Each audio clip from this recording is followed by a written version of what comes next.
Hello students, welcome to my YouTube channel Master Mind Mathematics classes.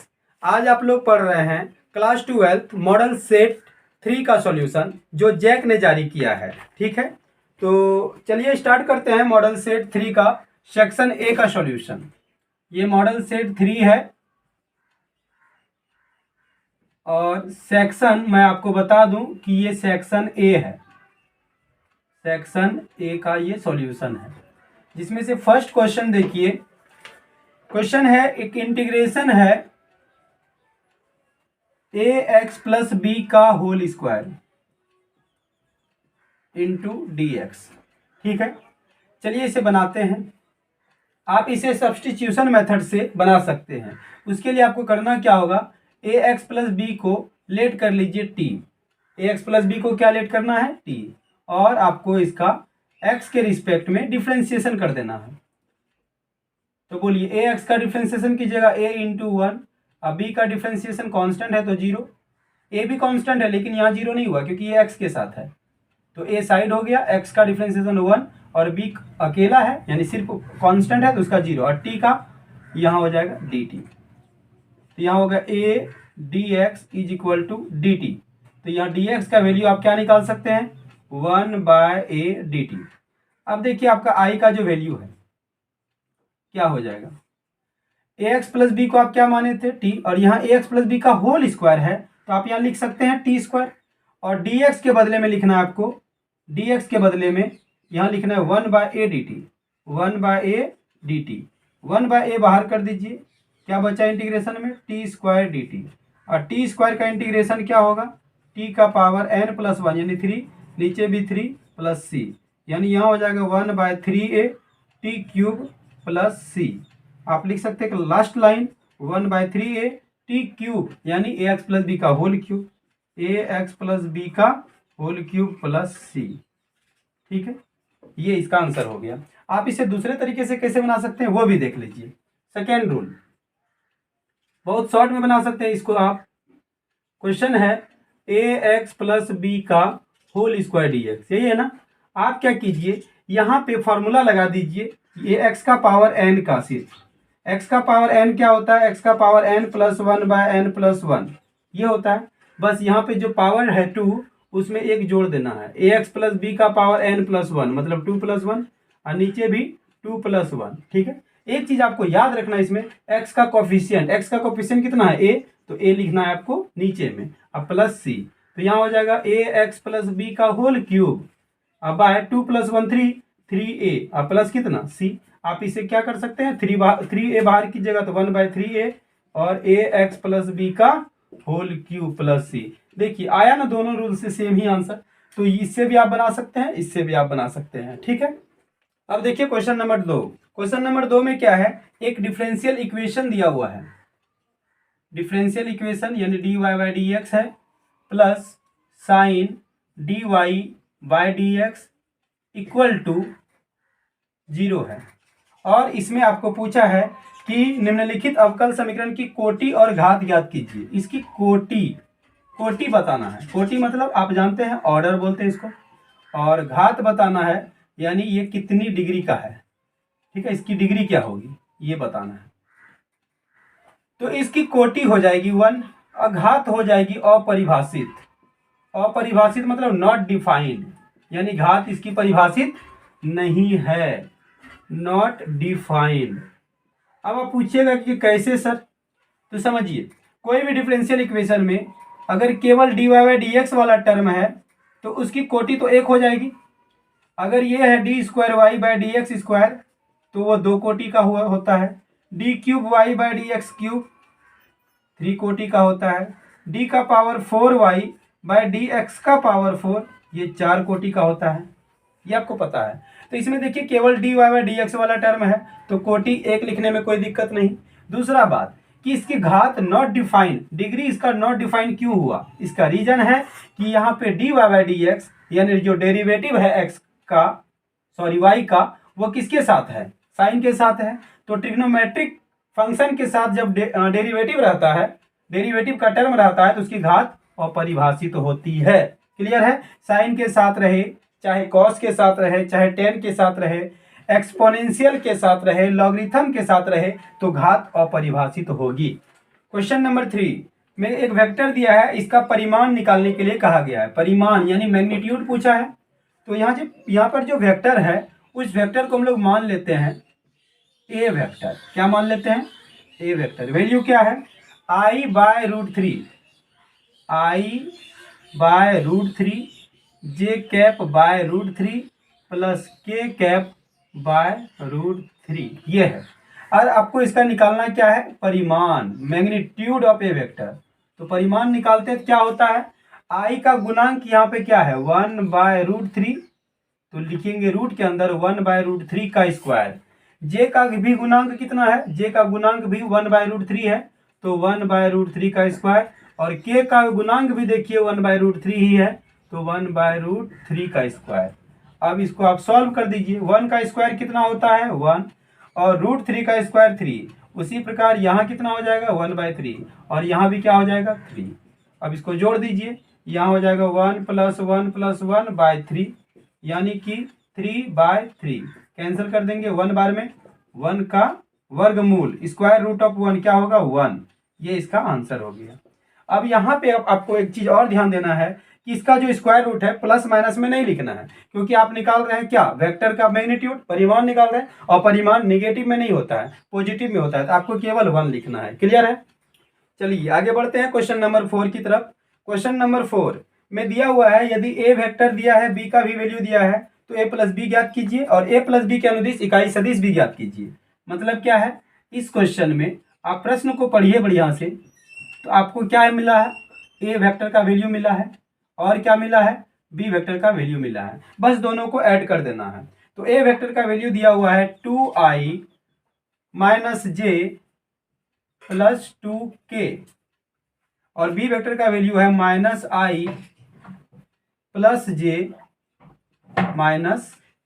-k, और आपको a + b निकालना है। तो a + b करने के लिए दोनों को जोड़ना होगा। तो जोड़िए, 2i - j + 2k plus -i + j -k। तो यहाँ ब्रैकेट हटा के लिखिए 2i - j + 2k। ये सब तो वही रहेगा, प्लस माइनस माइनस, यहाँ प्लस j, यहाँ -k। सॉल्व करते हैं। 2i में i माइनस करना है, i -j + j यानी कैंसिल हो जाएगा, और 2k - k प्लस k बचेगा। ये हो गया a + b vector, a + b हो गया, a vector plus b vector. अब a + b के अनुदिश इकाई सदिश भी ज्ञात करना है। तो आपको करना क्या है कि a vector plus b vector जो आप निकाले हैं, इसका आपको मोड निकाल लेना है। अब मोड निकालने के लिए रूट देते हैं। i का गुणांक 1 है, 1 का स्क्वायर। j का गुणांक है ही नहीं, आप 0 का स्क्वायर कर सकते हैं, और k का गुणांक 1 है, 1 का स्क्वायर। यानी यहाँ हो जाएगा 1 का स्क्वायर 1 + 1, यानी कितना? √2 हो जाएगा। अतः आपको ए वेक्टर प्लस बी वेक्टर के अनुदिश, यानी इसकी दिशा में ए वेक्टर प्लस बी वेक्टर के अनुदिश इकाई सदिश चाहिए। इकाई सदिश जिसको बोलते हैं vector, unit vector along a vector plus b vector. तो a vector plus b vector के डायरेक्शन में चाहिए। तो a + b by a + b vector का मैग्नीट्यूड, a + b वेक्टर का वैल्यू कितना आया है? i + k/√3। आप इसे ऐसे भी लिख सकते हैं कि i का गुणांक कितना? 1/√3i प्लस k का गुणांक 1/√3k। आंसर 5 कह रहा है कि क्या -1/2√3, 1/√2, -1/√3 किसी दिशा युक्त रेखा के दिक् कोसाइन हो सकते हैं कि ये जो है, ये तीनों जो वैल्यू है किसी डायरेक्टेड लाइन का डायरेक्शन कोसाइन हो सकता है कि नहीं। 5 नंबर है ना। देखिए 3 वैल्यू दिया हुआ है, आप उसे लेट कर लीजिए L M N। क्यों लेट करेंगे L M N? क्योंकि किसी भी लाइन के दिक् कोसाइन को, डायरेक्शन कोसाइन को L M N से डिनोट करते हैं। तो यहाँ L मान लिए, और क्या है वैल्यू इसका? -1/2√3। M का वैल्यू है 1/√2 √2 और n का वैल्यू है -1/√3। ठीक है, अब ये डायरेक्शन कोसाइन है या नहीं, इसके लिए हम लोग क्या करेंगे, L² + M² + N² का वैल्यू निकालेंगे। अगर L² + M² + N² का वैल्यू 1 आता है तो ये डायरेक्शन कोसाइन हो सकता है, और नहीं आता है तो ये नहीं हो सकता है।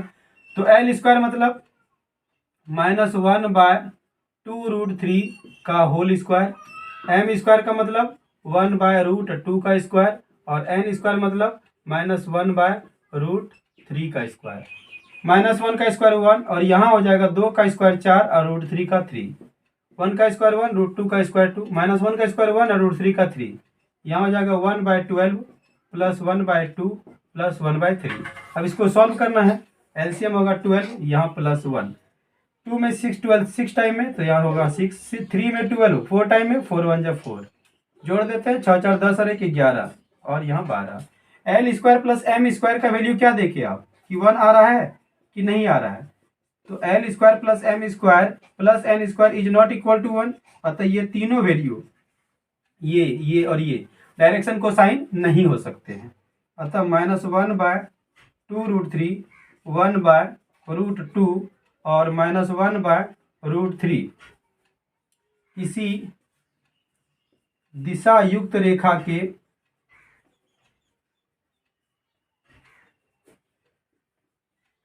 दिक् कोसाइन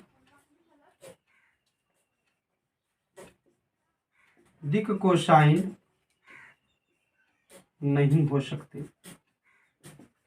रीजन, क्यों L² + M² + N² का वैल्यू 1 नहीं आया।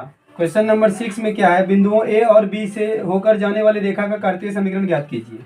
एक बिंदु दिया है A, 2, -1 और 3, और एक और बिंदु दिया हुआ है B, इसका कोऑर्डिनेट है 4 2 1, 4, 2, 1। तो A और B दोनों से होकर जाने वाली रेखा का कार्तीय समीकरण पूछा है। तो यहाँ पे ये जो A का कोऑर्डिनेट है वो x1 हो गया, y1 ले लिए और z1 ले लिए, फर्स्ट पॉइंट है इसीलिए x1 y1 z1। और सेकेंड पॉइंट B का है, तो B का कोऑर्डिनेट हो जाएगा x2 y2 और z2। अब क्या करना है कि रेखा का कार्तीय समीकरण निकालना है। रेखा का कार्तीय समीकरण, जब कोई रेखा दो बिंदु से होकर गुजरती है तो फॉर्मूला होगा x - x1 / x2 - x1 is equal to y - y1 / y2 - y1 equal to z - z1 / z2 - z1। x minus x1 का वैल्यू लीजिए 2 / x2 - x1, यानी x2 का वैल्यू 4, x1 का वैल्यू 2, y माइनस y1 का value -1 by y2 - y1 यानी 2 - -1, z - z1 यानी z minus z1 का value कितना 3 by z2 - z1 date is 1 - 3। यहाँ हो जाएगा x - 2/2, यहाँ y -+1 और यहाँ 2 + 1, z - 3 बाई कितना -2। तो यहाँ हो जाएगा रेखा का कार्तीय समीकरण x - 2/2 y + 1/3 और z - 3/-2। ठीक है, क्वेश्चन नंबर 7 जो है वो प्रोबेबिलिटी का क्वेश्चन है। इसमें प्रोबेबिलिटी ऑफ ए का वैल्यू दिया है, बी का दिया है, और probability of A intersection B भी दिया है। तो जो दिया है उसको आप लिख लीजिए। According to the question, probability of A is equal to 6/11, probability of B equal to 5/11, और probability of A intersection B is equal to 4/11। और फर्स्ट में आपको निकालने के लिए कहा गया है probability of A by B, probability of A by B. तो इसका फॉर्मूला होगा probability of A intersection B by probability of B. Probability of A intersection B का वैल्यू देखिए 4/11 बाय प्रोबेबिलिटी ऑफ बी का वैल्यू है 5/11। 11 आप cancel कर सकते हैं तो हो जाएगा इसका आंसर 4/5। और फिर इसी तरह से probability of B by A भी पूछा है, तो ऊपर होगा probability of A intersection B चाहे बी इंटरसेक्शन ए, और प्रोबेबिलिटी ऑफ ए नीचे होगा। इसका वैल्यू फिर वही 4/11 और प्रोबेबिलिटी ऑफ ए का वैल्यू 6/11। 11 कैंसिल हो जाने से क्या बचा 4/6, और 4/6 को आप फिर 2 से कैंसिल कर दीजिए, 2 2 4 2 3 6 यानी 2/3। ये आंसर हो गया। ठीक है, ये फॉर्मूला याद रखना बड़ा आसान है। दोनों का इंटरसेक्शन ऊपर और नीचे बी है तो प्रोबेबिलिटी ऑफ बी, नीचे ए रहेगा प्रोबेबिलिटी ऑफ ए। ठीक है।